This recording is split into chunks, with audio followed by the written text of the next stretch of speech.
Og sa dihang nakauli na ta sa balay, sugdan na nato ang pagbuhat og ginamos, no? Kay nakapalit naman tag isa ka kilo na bulinaw, iandam na nato ang mga ricados. Atuan ang iandam ang sudlanan, ang luya, ang ahos og asin.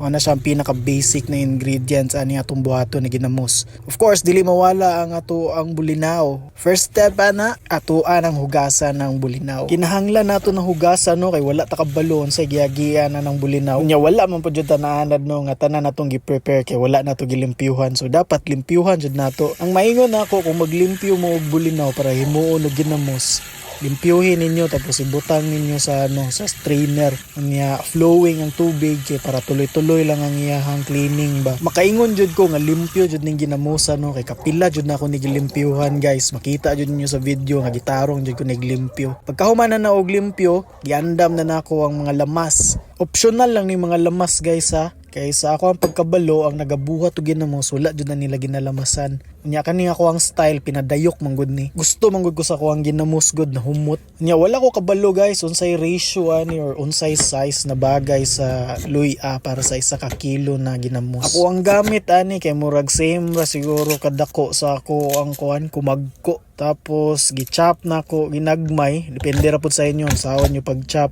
Unya nag-prepare pud ko og tulo ka ahos. Akong gipisa tuna tapos gichop. Humot jud kayo ang labas sa ginamos ni mo na guys. So nagprepare na ko og limpyo na sudlanan. Kinahanglan man pud limpyuhan before nato na ibutang ang mga lamas, no. Nya gi-scoop lang nako sila hinay-hinay, no, para dili mausik. Sayang man pud good. Kaning mga lamasa mao jud ni makadalag bida ning ginamos nato. Dili lang kay ang luya og ang ahos may makadalag bida. Ako butangan pud na og paminta.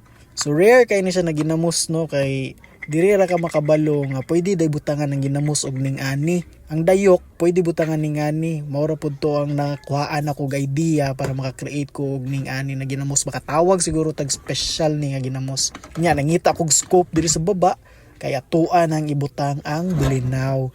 Mauna ni ang main character sa ato ang ginamos, ang bulinaw. Sige daw betis, tingi daw buhat og ginamos nga walay bulinaw, liki man tingali ka. So same sa pagbutang na ko og lamas, sinahinayo na ko og butang pod ang bulinaw kay para dili mausik. Sayang pod, mahal pod baya ang kilo, pero okay na, goods na.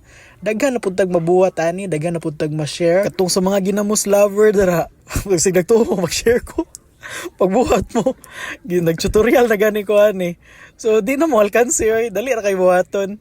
Pagkahuman ako og butang sa bulinaw sa butanganan sa bote, giandam na nako ang asin. So duha ka scoop niya ako nakabantay mo, daghang asin ang ako ang gigamit, no. Puno ang duha ka kutsara or isa ka kutsara, duha ka scoop, puno-puno siya. Nya kung mangutana mo, di ba parat pamalit do mo ginamos nga tamis.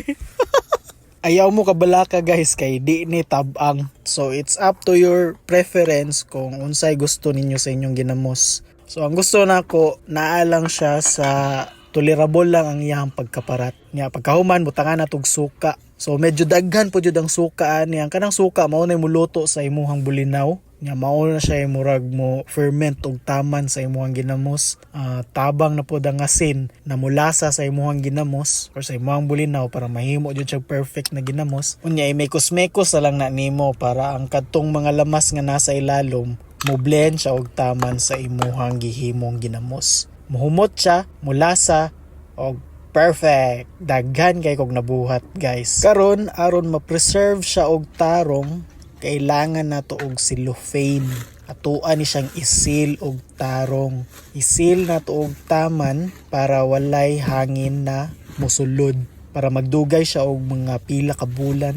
Assume ko og 2 months ani. Pero amot lang kung makaabot pa ba ning 2 months. Lutuan lang ni saging, parisa ni og saging, unya pisaan lang ni og limonsito. Uy, makaabot pa ba day ning 2 months. So mana guys, no, natarong na nako siya og seal. So akuan na ni siyang i-display diri. After 3 days, pwede na ni. So salamat sa pagtanaw. Peace and love.